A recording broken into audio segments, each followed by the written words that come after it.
Hello. तो पिछले 2 दिन से हम लोग बात कर रहे हैं कि ये जो एंटीबॉडीज होती हैं इनको इफेक्टर बी सेल्स बनाती हैं और ब्लड के प्लाज्मा में सिक्रीट कर देती हैं।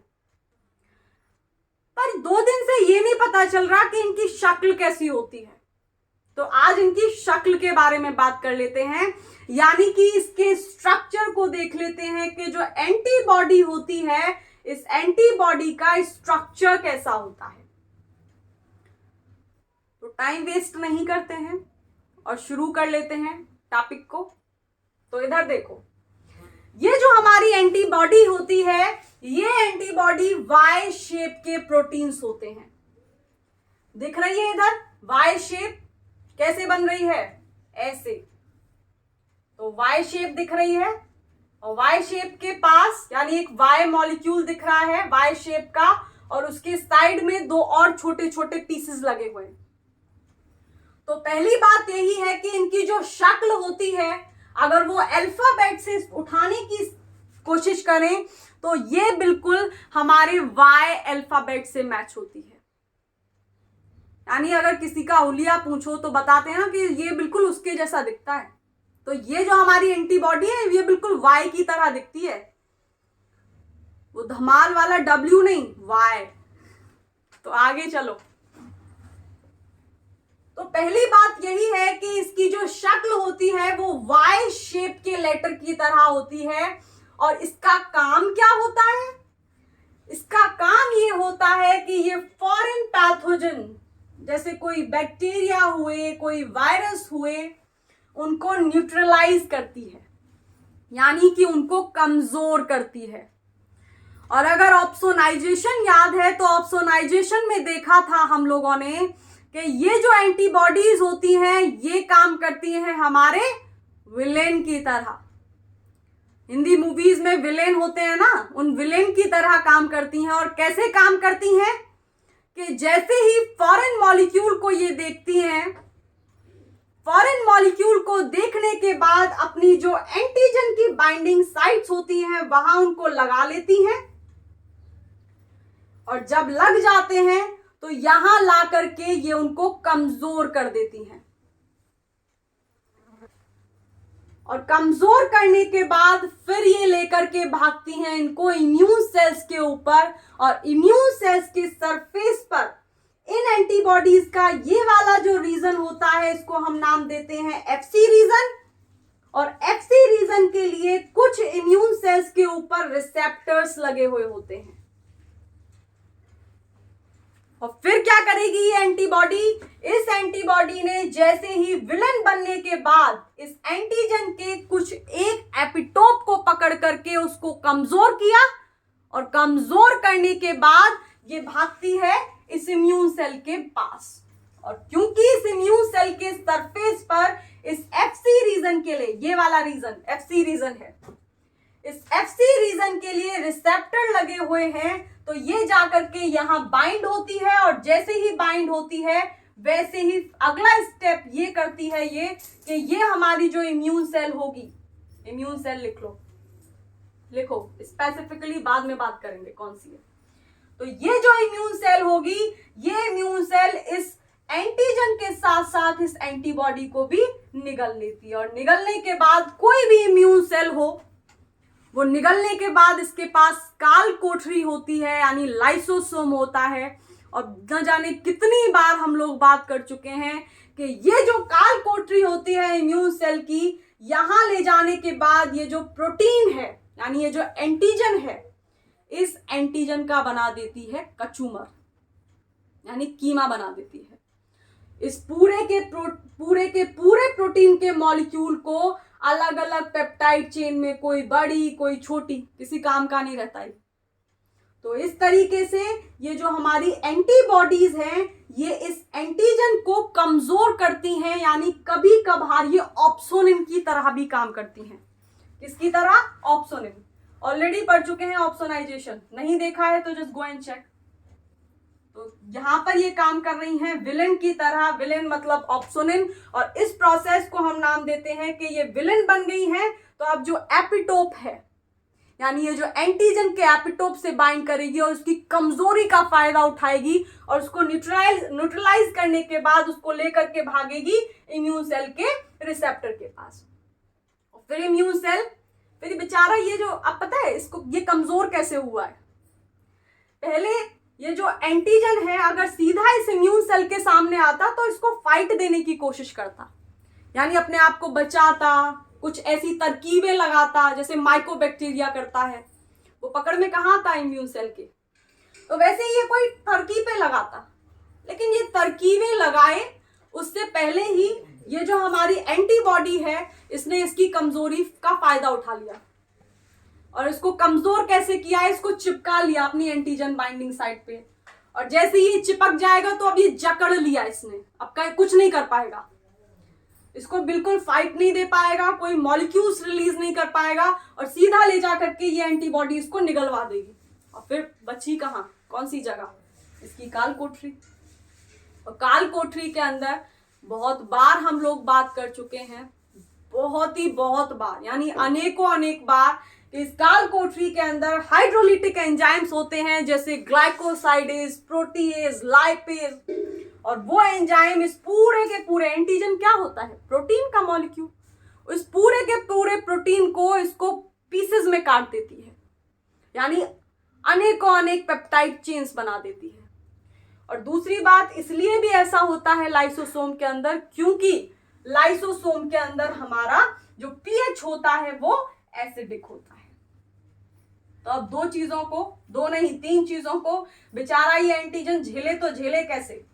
पहले तो जकड़ रखा है, फिर ले जाकर ऐसी जगह डाल दिया जहां पर एसिड ही एसिड है और वहां पर बहुत सारे अनेक सैनिक भी हैं कुचलने के लिए, और वो सैनिक है वहां पर एंजाइम्स। आ रही है बातें समझ में। तो न्यूट्रलाइज का मतलब यहां पर उस ऑप्सोनाइजेशन से ही है, यानी कि ऑप्सोनिन की तरह ये काम करने लगती है। Acts as opsonin. और इस प्रोसेस को नाम देते हैं, यानी इस प्रोसेस को नाम देते हैं ऑप्सोनाइजेशन। तो ऑप्सोनाइजेशन आप लोगों को मिलेगा दूसरे, तीसरे या चौथे वीडियो के अंदर, जहां पर हम लोग प्रोसेस के बारे में बात कर रहे हैं इन्नेट इम्यूनिटी के। तो वहां पर आप लोगों को इन्फ्लामेशन, ऑप्सोनाइजेशन और पीआरआर सिग्नलिंग तीनों मिल जाएंगे, जाके देख लो। तो पहली लाइन समझ में आई कि शक्ल होती है वाई जैसी और काम होता है कि फॉरेन पैथोजन को पकड़ लो, जकड़ लो, उसको न्यूट्रलाइज कर दो। फॉरेन पैथोजन जैसे बैक्टीरिया, वायरस, प्रोटोजोआ, कोई भी पैथोजन हो जो होस्ट की बॉडी के अंदर जाकर के डिजीज कॉज कर रहा हो। तो अब अगली बात है कि हर एक एंटीबॉडी, कल देखा ना कितनी एंटीबॉडीज थी, 5 थी ना। और नाम याद करने का तरीका क्या बताया था, गेम डी याद कर लो, वैसे 5 याद ही कर लोगे। याद तो आप लोगों को हम लोग क्लॉटिंग फैक्टर कराएंगे ट्रिक के थ्रू। तो फिलहाल ये देखो, ये गेम डी से यानी 5 एंटीबॉडीज हैं और ये जो 5 एंटीबॉडीज हैं, इन पांचों की पांचों एंटीबॉडीज में 2 रीजन होते हैं, 2 आइडेंटिकल हैवी चेन और 2 आइडेंटिकल लाइट चेन। इसमें देख लो, ये जो मैंने ब्लू कलर से डिनोट की हुई हैं, ये है हमारी हैवी चेन, दिख रही है ये वाली। तो कितनी हो गई, 2 हो गई हमारी हैवी चेन। और कैसी, आइडेंटिकल, जैसी ये होगी उसी की कार्बन कॉपी ये होगी, यानी एक ही शक्ल के हैं। वैसे ही दूसरा जो पार्ट होता है वो 2 आइडेंटिकल लाइट चेन का होता है। मैं पीसेस की बात कर रही थी वाई शेप स्ट्रक्चर में, तो ये जो पीसेस की बात कर रही थी साइड में लगे हुए हैं ना रेड कलर से, और रेड के ऊपर मैंने थोड़ा थोड़ा घुमाया हुआ है दूसरा रंग, और वो कौन सा है, काला काला। तो ये जो दूसरा वाला पोर्शन है, ये वाले, ये पोर्शन है हमारे, ये पोर्शन है हमारे लाइट चेन के। तो अगली बात समझ में आई कि कोई भी एंटीबॉडी हो, चाहे वो IgG हो, IgM हो, IgD हो, IgA हो, IgE हो, पांचों एंटीबॉडीज के अंदर 2 identical heavy chain, 2 identical light chain होती हैं। और हर हैवी चेन और लाइट चेन के अंदर, हर हैवी चेन यानी दोनों हैवी चेन और दोनों लाइट चेन के अंदर दो रीजंस होते हैं। एन टर्मिनल एंड होता है, एक सी टर्मिनल एंड होता है। तो ऊपर दिख रहा है एन लगा हुआ, दिख रहा है ये एन, और इधर है सी। बड़ा सा स्ट्रक्चर लास्ट में बना लेंगे अगर यहां समझने में दिक्कत हो रही है तो, लेकिन फिलहाल बोर्ड छोटा है तो इधर ही समझो। उधर देखो एन टर्मिनल रीजन, और ये जो ऊपर वाला रीजन होता है जिसको हम एन टर्मिनल रीजन बोल रहे हैं, इस पर प्रेजेंट होते हैं हमारे वेरिएबल रीजन। तो दिख रहा है ये वी वी वी वी, ये V V V V V V V, ये वेरिएबल रीजन है। और वेरिएबल रीजन कैसे हैं, देखो इधर वी एच लिखो इसको भैया, वी सी काहे लिख रहे हो, वी एच लिखो। देखो इधर ये वाला ऊपर वाला रीजन एक पार्ट इतना, ये वाला है वेरिएबल रीजन हमारा हैवी चेन का, V for variable, H for heavy. तो ये ऊपर ऊपर वाले पार्ट है वेरिएबल रीजन, और ये जो इधर इधर है ये L फॉर है लाइट चेन और V फॉर वेरिएबल। तो समझ में आया, ये वाले जो पोर्शन है ये लाइट चेन के वेरिएबल रीजन है और अंदर वाले हैं हमारे हैवी चेन के। और वैसे ही इधर एक और पॉइंट है, तो ये समझ में आ गया होगा। अब ये देखो सी टर्मिनल एंड यानी इसकी पूंछ, और पूंछ पे लगा हुआ है सी टर्मिनल। तो सी टर्मिनल पर जितने भी रीजन्स होते हैं, एक ही चेन होती है हमारी heavy chain C terminal region पर। तो सी टर्मिनल रीजन पर इधर इसका C terminal region light chain का, तो सी टर्मिनल रीजन पर जो हमारे रीजन होते हैं वो होते हैं कांस्टेंट रीजन। दिख रहा है ये सी सी सी सी सी सी सी सी यानी कांस्टेंट रीजन। तो बड़ा सा स्ट्रक्चर ही बना लेंगे, इसमें तो गड़बड़ हो जाएगी, यानी गड़बड़ी मच जाएगी। फिलहाल फिर समझते जाओ कि इधर दिख रहा है सी एल यानी constant region of light chain, same for this one constant region of light chain. Then ये हमारी हैवी चेन को देखो, इसमें 3 पार्ट्स होते हैं कांस्टेंट रीजन के, यानी एक पार्ट नहीं होता है, और हमारी जो लाइट चेन होती है उसमें एक एक पार्ट ही होता है।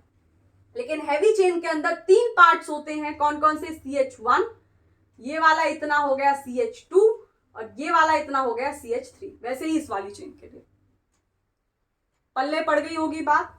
आगे चल लो, आगे है कि ये जो हमारे वेरिएबल रीजन होते हैं वी वी वी वी और VL variable region of light chain, variable region of heavy chain, H for heavy. तो ये जो रीजन होते हैं, इसी रीजन पर लगे हुए होते हैं हमारे पैराटोप्स। क्या लगे होते हैं, पैराटोप्स। और भैया बहुत देर से एक ही बात पढ़ रहे हैं कि ये जो वाई शेप्ड स्ट्रक्चर है, इस वाई शेप स्ट्रक्चर के ये जो एन टर्मिनल रीजन है, ये वाला रीजन, ये ऊपर वाला एन टर्मिनल है, यहां पर आकर के हमारी जो एंटीजन है वो बाइंड करते हैं। तो इनको हम क्या बोलेंगे, एंटीजन की बाइंडिंग साइट्स।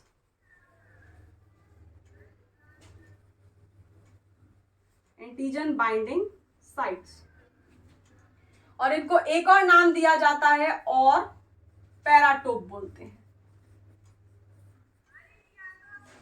ठीक है, तो यही है कि वेरिएबल रीजन जो होते हैं इस एंटीबॉडी के, यानी ये वाले पोर्शन वेरिएबल रीजन होते हैं। तो इन वेरिएबल रीजन के पास एक स्पेसिफिक पोर्शन होता है जिसको हम पैराटोप नाम देते हैं। ये पैराटोप पर आकर के जो एंटीजन के एपिटोप्स हैं वो बाइंड करते हैं, इन्हीं के साथ इंटरेक्ट करते हैं। तो कैसे होगा वो भी देखो।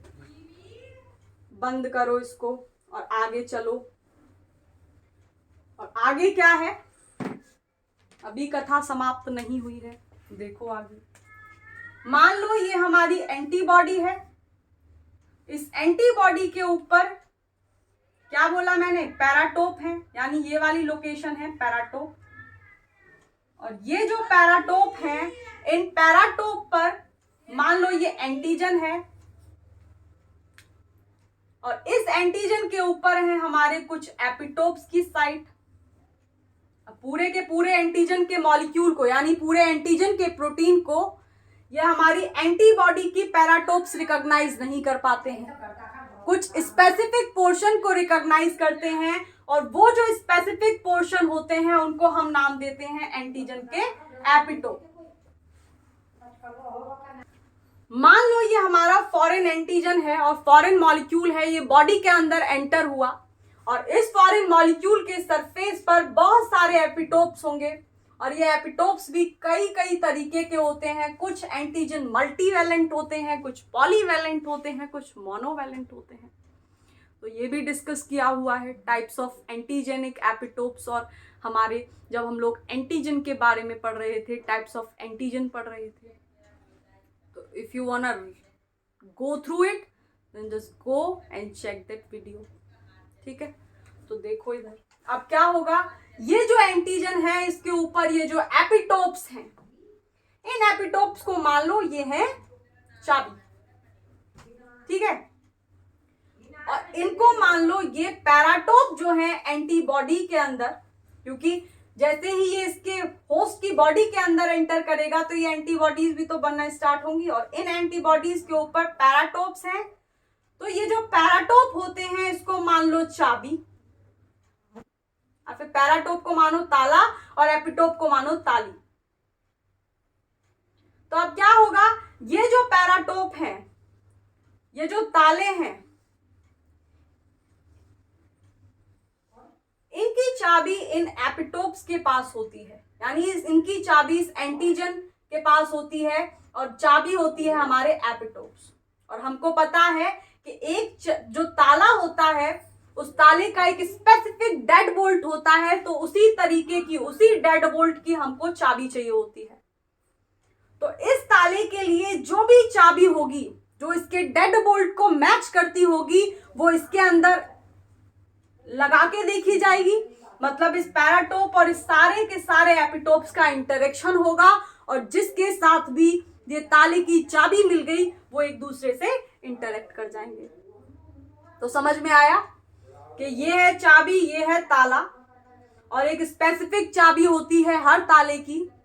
जिस ताले से ये ताला, जिस ताली से ये ताला खुल जाएगा वही ताली इसके साथ इंटरेक्ट कर जाएगी। तो पूरा का पूरा एंटीजन का प्रोटीन को रिकॉग्नाइज नहीं करती हैं ये पैराटोप्स, एंटीबॉडी के ऊपर लगी हुई एक स्पेसिफिक पोर्शन को करती हैं, and those specific portions are known as what, epitopes. तो भाई समझ में आ रही होंगी, आई होप। ये ताला चाबी वाला कंसेप्ट बिगड़ गया, पर आई होप आप लोग समझ पाए होंगे। फिलहाल चलो आगे। तो क्या बोल रहे थे हम लोग कि पैराटोप जो होते हैं, यानी ये जो पैराटोप होते हैं, ये रिकॉग्नाइज करते हैं और इंटरेक्ट करते हैं एंटीजन के एपिटोप्स के साथ। यानी ये एंटीजन के ऊपर जो एपिटोप्स लगे हुए हैं इनके साथ ये इंटरेक्ट करते हैं। तो अब ये एंटीबॉडीज हम लोग 5 तरीके की देखे हैं। तो ऐसा क्या होता है, हम लोगों ने देखा कि शक्ल तो सेम है, तो ऐसा क्या हो रहा है कि एंटीबॉडीज 5 तरीके की बन जा रही हैं। तो 5 तरीके की जो एंटीबॉडीज बन रही हैं वो हैवी चेन के कांस्टेंट रीजन के अलग होने की वजह से बन रही हैं। जिस एंटीबॉडी का नाम IgM पड़ता है, उस एंटीबॉडी के जो अंदर कांस्टेंट रीजन होता है हैवी चेन का, वो म्यू होता है। वैसे ही अगर हम IgG एंटीबॉडी की बात करें तो वहां पर उसके कांस्टेंट रीजन जो होता है हैवी चेन का, वो गामा होता है। A की बात करें तो अल्फा होता है, IgD की बात करें तो डेल्टा होता है, और E की बात करें तो हमारा एप्सिलॉन होता है। एप्सिलॉन नहीं, ईटा।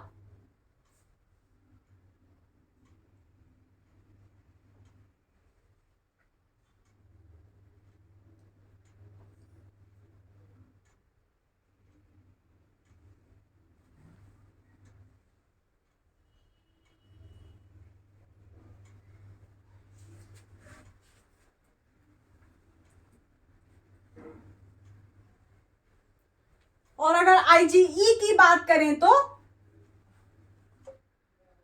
तो आगे समझ में ये बात। अब सिर्फ constant region of heavy chain ही इन सबको अलग नहीं कर रहे हैं।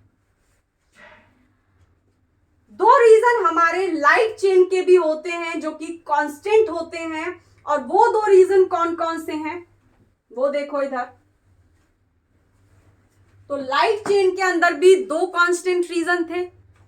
वो जो दो कांस्टेंट रीजन होते हैं वो दो अलग अलग मॉलिक्यूल से मिलकर के बनते हैं। तो constant region of light chain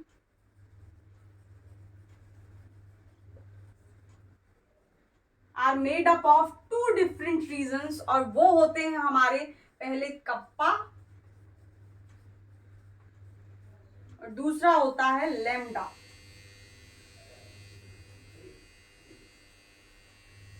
ठीक है, दूसरा होता है लैम्डा। तो इतनी बात समझ में आई। अभी एक दो चीजें और हैं वो समझना बाकी है, तो वो समझ लेते हैं। इस स्ट्रक्चर को बढ़ा करके स्नैपशॉट लेना है तो यू कैन टेक इट, वरना नोट्स बना रहे हो साथ के साथ तो वो भी कर सकते हैं आप लोग। तो आगे चलो, देखो इधर हम लोगों ने क्या देखा आज। हम लोगों ने देखा है कि एक वाई वाई करके कुछ है, और वो जो वाई वाई करके कुछ है वो वाई बड़ा कॉम्प्लिकेटेड स्ट्रक्चर है। मतलब वो वाई कॉम्प्लिकेटेड काम करता है, स्ट्रक्चर नॉर्मल है। वो क्या है शक्ल कि ये मान लो हमारी दो हैं लाइट चेन।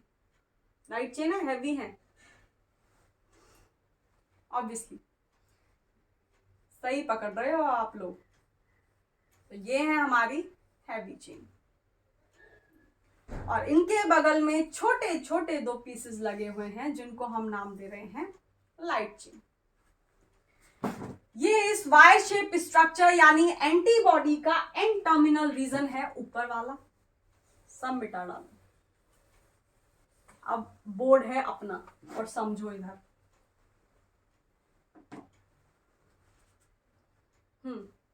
तो ये जो रीजन होता है ये एन टर्मिनल रीजन, और ये रीजन होता है सी टर्मिनल रीजन।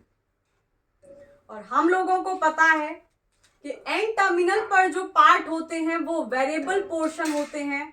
तो ये वाला पार्ट मान लो ये हो गई हमारी हैवी चेन है, तो ये वाले पोर्शन हो गए variable region of heavy chain. उसी तरीके से ये है हमारी लाइट चेन, तो ये वाले पोर्शन हो गए variable region of light chain. आगे बढ़ो, ये इसका सी टर्मिनल रीजन होगा लाइट चेन का। तो इसके सी टर्मिनल पोर्शन पर हमको पता है कि एक अलग पोर्शन होता है, एक अलग पार्ट होता है जिसको हम कांस्टेंट रीजन बोलते हैं। तो ये इस लाइट चेन का हो गया कांस्टेंट रीजन। तो constant region of light chain same goes for this one, constant region of light chain. Then heavy chain की बात करो तो हैवी चेन का मन एक कांस्टेंट रीजन से नहीं भरता है, इसके पास तीन अलग अलग कांस्टेंट रीजन होते हैं। पहला ये वाला जिसको हम CH1 नाम देते हैं, दूसरा इतना जिसको CH2 नाम देते हैं, और देन पूंछ की तरफ नीचे वाला पोर्शन जिसको CH3 नाम दिया जाता है। And same goes for this one as well. अब मुझे जो बात बतानी है वो ये बतानी है कि यहां पर दो इंट्रा चेन डाइसल्फाइड बॉन्ड लगे हुए होते हैं। ये होते हैं हमारे इंट्रा चेन।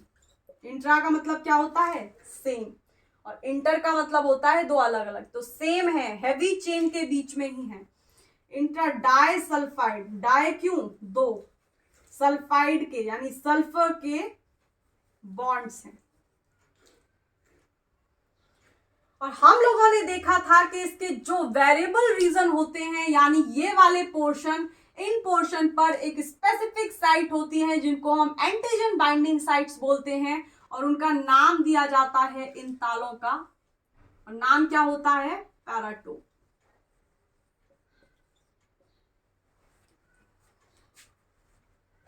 और इनको दूसरा नाम भी दिया जाता है एंटीजन की बाइंडिंग साइट।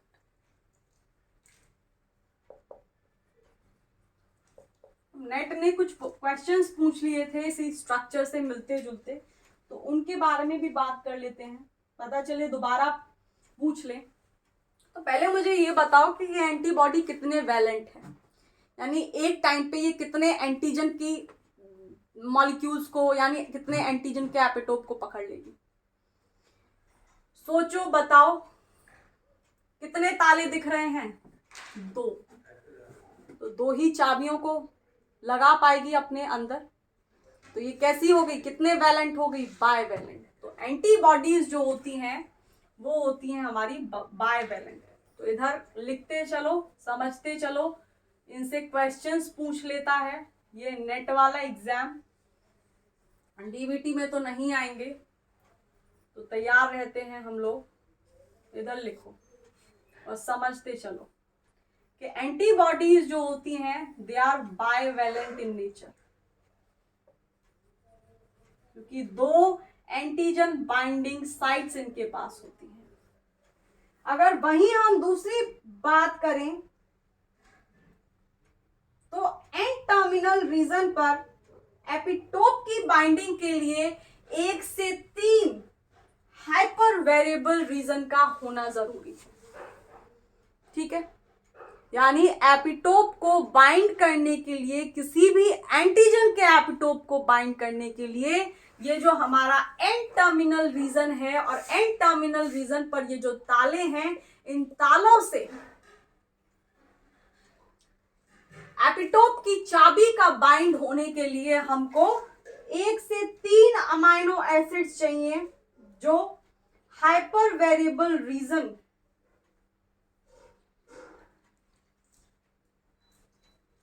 पर प्रेजेंट हो। तो एक बार इससे भी प्रश्न पूछ लिया था। 1 से 3 अमाइनो एसिड हाइपर वेरिएबल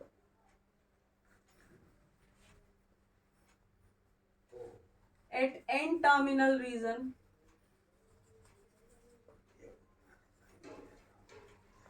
ये क्रूशियल होते हैं, यानी they seem to be so important.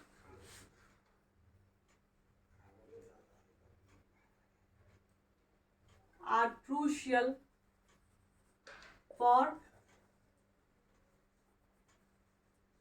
binding of epitopes। ठीक है, एक और चीज कि लाइट चेन के अंदर और हैवी चेन के अंदर कितने इंट्रा चेन डाइसल्फाइड बॉन्ड्स होते हैं। तो अगर हम लाइट चेन की बात करें तो 2 इंट्रा चेन डाइसल्फाइड बॉन्ड्स होते हैं, और वहीं अगर हम दूसरी हैवी चेन की बात करें तो उसमें 4 इंट्रा चेन डाइसल्फाइड बॉन्ड्स होते हैं।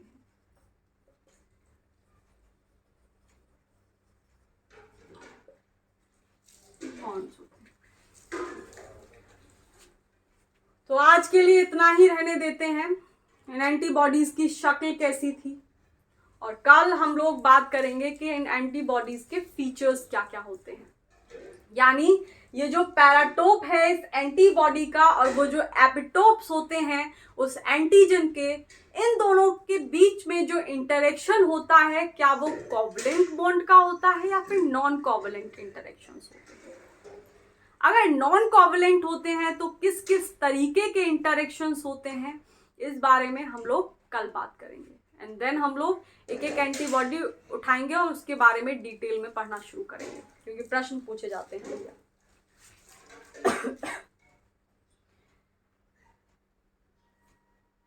और आप लोग वो लेक्चर्स तभी देख पाओगे जब आप चैनल को सब्सक्राइब कर लोगे। तो अभी तक अगर चैनल को सब्सक्राइब नहीं किया है तो सब्सक्राइब कर लीजिए, और जो घंटी का आइकन है उसको भी प्रेस कर दीजिए, बजा दीजिए उस घंटी को। और आप लोगों को पता ही होगा कि शेयरिंग इज केयरिंग। तो if you care for your friends and if they are preparing for the same exam, then just share these videos to your friends as well, ताकि वो लोग भी सिलेक्शन में, लाइक उन लोगों का भी सिलेक्शन हो जाए। तो इसी के साथ आज के लिए इतना ही। बाय।